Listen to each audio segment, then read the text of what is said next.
Hello, ladies and gentlemen. My name is Lone Vik, and today it's a great day to be a board gamer because this arrived at my doorstep. This huge white box. I don't know if you can see the shiny imprint over here. There is no name on the box whatsoever. Can you guess what it is? It weighs 14.5 kilograms. It has almost 2,000 cards inside, and it's one of my favorite mythologies right after the Norse one. It's the Greek mythology campaign humongous giant of a core box of Aeon Trespass Odyssey. So this is a 1 to 4 player campaign driven narrative through the Greek myth world, and today an unboxing video of this giant before I start, hopefully before Christmas, doing how to play videos and solo playthroughs of this because I can't wait to do it, like with Trudvang as well. I'm reserving unboxing videos for those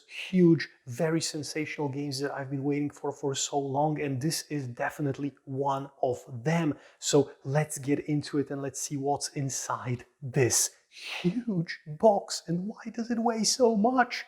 If you like the channel, if you like the videos that I'm doing here, if you have any comments about this colossus, please leave likes, subscribes, notification bells under this video and all the others on my channel. And right now let's see what is in this giant of a box inside. Okay guys, so first things first, as you can see we've got some very hefty and very large punch boards that I won't be going into detail about what all of this is, but as you can see we've got 3 or 4, I think 4 of those in here.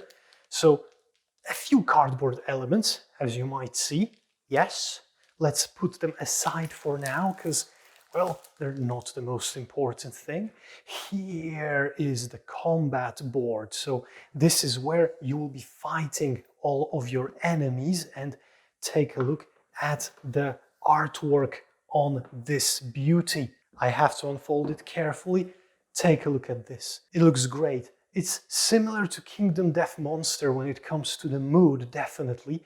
As you can see, you've got a lot of markers with places for different cards. You've got miscellaneous, you've got trauma, Kratos, Moira's terrain, condition, AI deck, AI discard, BP deck, BP discard, wound stack, primordial. You've got Argo abilities, you've got the summons, and you've got the miscellaneous as well on this side. So a lot will be happening around this board, as you can see. And well, this game is definitely not going to shy away from combat, so you will definitely be using this board quite often. All right, let's get this to the side. As you can see here on top, we've got a booklet for Learn to Play and also the rulebook. The rulebook is pretty hefty, 80 pages of a rulebook, as you can see over here. But from what I'm aware, this rulebook is a reference book for all of the abilities and all of the rules that you encounter in the game. But this Learn to Play, which is only 34 pages long, gets you through the tutorial battle and the tutorial campaign, let's say, mission.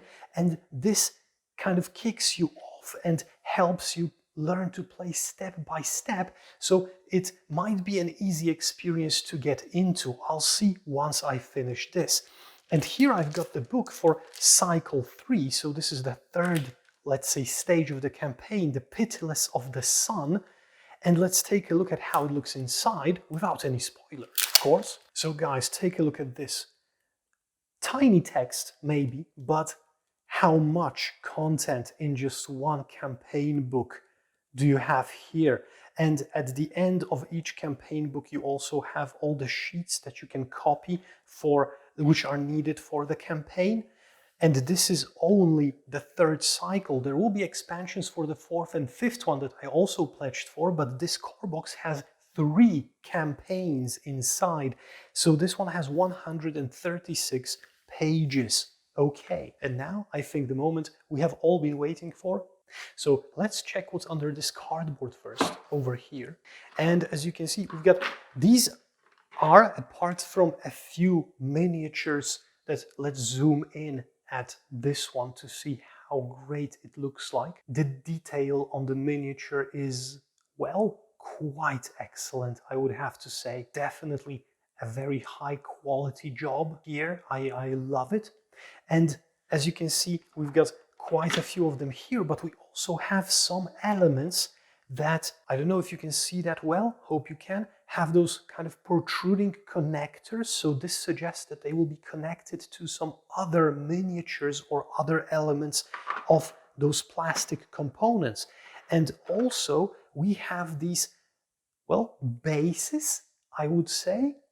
I think that those are bases, maybe some places where some miniatures go later during the game. I can only guess at this point. But as you can see, we've got quite a lot of those, and all of those have some elements that can be interconnected with something. So even those tiny little ones, like you can see this wing over here, it also has this connector which can be inserted into another mini. So there are quite a few elements here that you will have to assemble probably during the game in order to, well, maybe enhance some of the miniatures or change some of the qualities of the miniatures, which is a very cool idea. Okay, and now this box opens up. So this, guys, is what the rulebook refers to as the exclusive Helios statue that is going to replace the marker for the priority target or the party leader. Instead of a cardboard marker, you will get something like this. Isn't this a beauty? So this is something that you get as a reward for backing the campaign. Okay, so this is the Helios, and now let's take a look at the Titan miniatures that we have right here and the Primordial miniatures, because those are mostly the things that we have here. So I assume that the bigger ones are the primordials, the enemies that we will be fighting.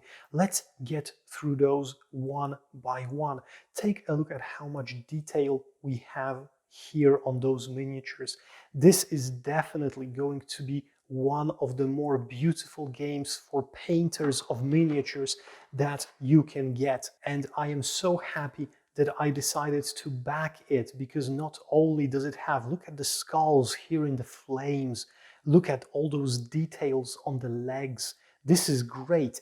I'm so glad that I backed it, not only because this has great miniatures, as you can see, but because this is in this style of ancient Greece, which I like for the architecture and for the mythology as well. So this is going to be great. Look at the insane detail on those wings.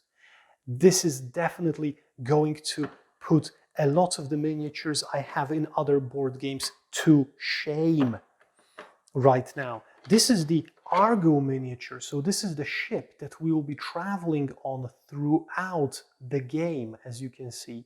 So this is a tiny piece that we are looking at right now in comparison to all of those huge miniatures that we have in the box.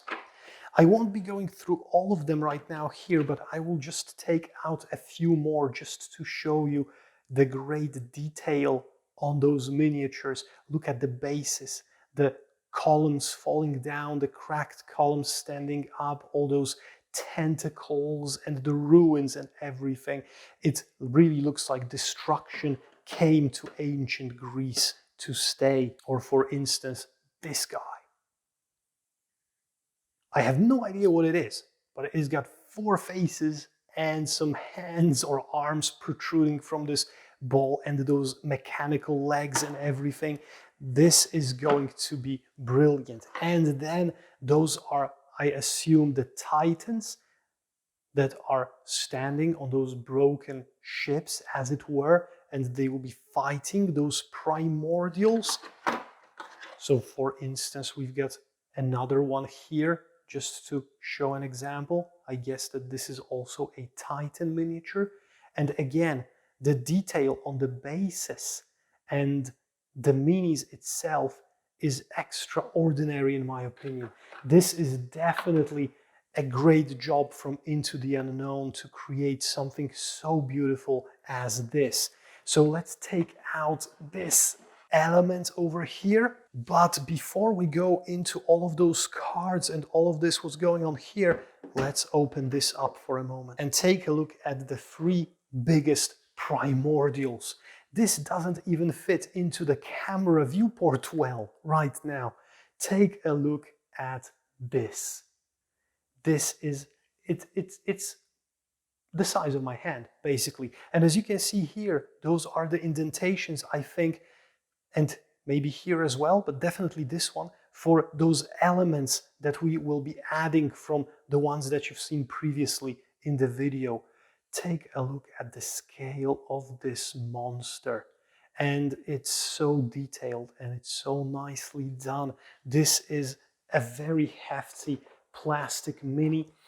And I'm even more so shocked that this is the quality of the plastic. I would assume that resin miniatures would be this good, but this plastic is, see, here we've got another space for some extra elements to be added. This plastic, as I said, look at the snakes over here and the waves, and there's a lion head here that you can see. And this is incredible. And another place for another element to be added over here. The detail on those plastic miniatures is of the highest quality I have seen in a very, very long time. So this is very exciting to get to the table, and this is even more exciting to get to paint. Even the roofs have some detail that's patterned, but also like chinked, and it's great. I'm speechless when it comes to the quality of this. I've been doing an unboxing video for Everrain a longer time ago, and I thought that those miniatures were brilliant, but this is on a different level completely. And take a look at this. Now this is incredibly detailed as well. Let's zoom in and take a look at what do we have here. So starting from the bottom to the top of this, we've got those tentacles and the skulls over here and those wings, and this is, I think, an indentation for another wing to be put into here, and another indentation here to make this mini a bit more complete. And this is the guy on top, as you can see. Here he is with his hands spread, the ribs visible and the wings. It's enormously detailed, great looking miniature. The scale of it and the size of it is immense. I'm loving this right now. My eyes can't get enough. But let's take a look at what's here more. We've got 2 more books, The Truth of the Labyrinth, which is the first cycle, and the Abyss Watchers, which is the second cycle of the campaign. So I won't be defoiling those right now, but as you can see, quite a lot of content for the campaign.